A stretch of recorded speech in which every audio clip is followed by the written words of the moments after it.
हमारे साथ राज्यसभा सांसद मिलिंद देहरा हैं, जिन्होंने अभी अभी अपना वोट कास्ट किया है। और हम यहाँ देख रहे हैं कि मुंबई में 8 साल बाद अब म्युनिसिपल कॉरपोरेशन के चुनाव हो रहे हैं। चुनाव इस बार काफ़ी इंटरेस्टिंग भी रहे, जिस प्रकार से ठाकरे बंधु एक साथ आए 20 सालों के बाद, और एक तरह से चुनाव में पूरा फ्लेवर जो है वो बदल गया।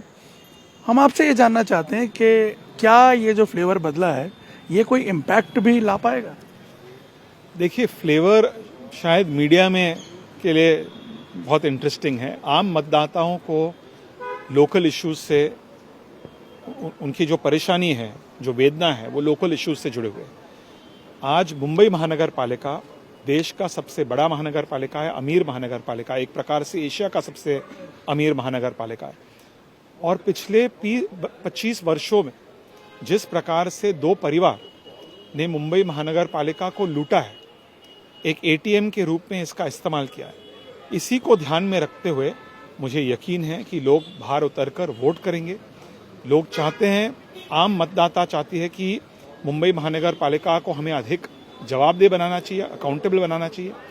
और हमारी यही इच्छा है, महायुति की यही इच्छा है, यही एक प्रकार से संकल्प है कि मुंबई महानगर पालिका को हम जनता के लिए अकाउंटेबल बनाना चाहते हैं। और जनता के समस्याओं को दूर करने के लिए, रोड्स हो, पानी हो, घर की समस्या हो, बाकी जो भी समस्या हो, उन समस्याओं को दूर करने के लिए, मुंबई को एक वर्ल्ड क्लास सिटी बनाने के लिए, हर एक के लिए, सभी नागरिकों के लिए, सभी वर्ग के लोगों के लिए एक वर्ल्ड क्लास सिटी बनाने के लिए मुंबई महानगर पालिका बहुत इंपॉर्टेंट है। और इन मुद्दों के आधार पर मुझे यकीन है कि लोग बाहर उतरकर वोट करेंगे। जिस तरह से आपने देखा पूरे चुनाव प्रचार के दौरान एक इमोशनल कार्ड जो खेला गया, कुछ लोग हैं जो हर इलेक्शन में जनता को केवल भावुक मुद्दों में फंसाने की कोशिश करते हैं, उनको गलत तरह से प्रभावित करना चाहते हैं। जबकि उन लोगों को, जनता को ये बताना चाहिए था कि पिछले 25 वर्षों में उन्होंने किया क्या। उसके बारे में उन्होंने एक भी जवाब नहीं दिया, एक भी भाषण नहीं दिया। तो ये कह रहे हैं कि कोस्टल जो हाईवे बना वो भी हमने ही। भाई, अभी सबको पता है ना, मेट्रो का भी क्रेडिट ले रहे हैं, लेकिन मेट्रो के सामने किसने स्पीड ब्रेकर लगाया?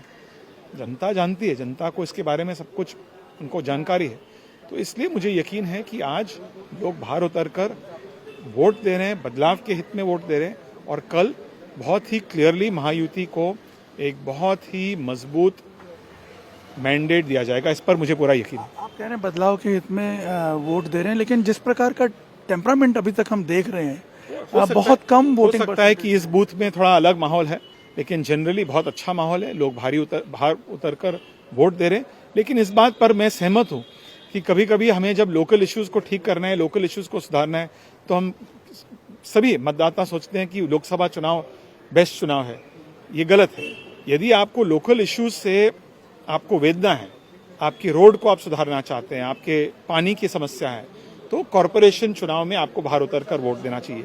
मैं भी एक सांसद होने के नाते अपना कॉरपोरेशन में मेरा लोक प्रतिनिधि कौन होगा, मेरा नगर सेवक कौन होगा, इसके लिए मैं बाहर उतरकर वोट दे रहा हूँ, एक सांसद होने के नाते। तो हर एक अभी आपने वोट डाला भी, क्या मतलब सुगबुगाहट क्या देखी, क्या किन मुद्दों की बात? मैं भी सोच रहा हूँ कि मेरा प्रतिनिधि कौन होगा। मेरे भी यदि बिल्डिंग में, परिसर में कुछ समस्या होगी, ठीक है, मैं एमपी हूँ, मैं लोगों को कॉल कर सकता हूं, लेकिन लोकल इश्यूज फॉलो अप करने के लिए कॉरपोरेटर बहुत महत्वपूर्ण है। जो लास्ट माइल प्रतिनिधि वो कॉरपोरेटर होता है। तो कॉरपोरेटर को चुनना, अच्छे लोगों को चुनना, अच्छी पार्टी को चुनना, अच्छी युति को वोट देना, जो परिवर्तन, बदलाव ला सकते हैं, लोगों के जीवन में सुधार, सकारात्मक सुधार ला सकते हैं, वो करना बहुत जरूरी है। और मैं मानता हूं कि वोटर्स के लिए केवल उनका अधिकार नहीं, उनका कर्तव्य भी बनता है कि वे बाहर उतरकर वोट करें।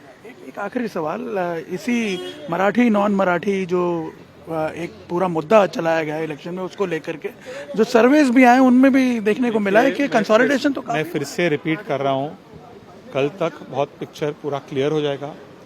कल तक मुझे यकीन है कि मुंबई की मतदाता उन पार्टियों को, उन परिवारों को, उन लोगों को रिजेक्ट करेगी, नकारेगी, जो केवल भावनात्मक मुद्दों के आधार पर चुनाव लड़े।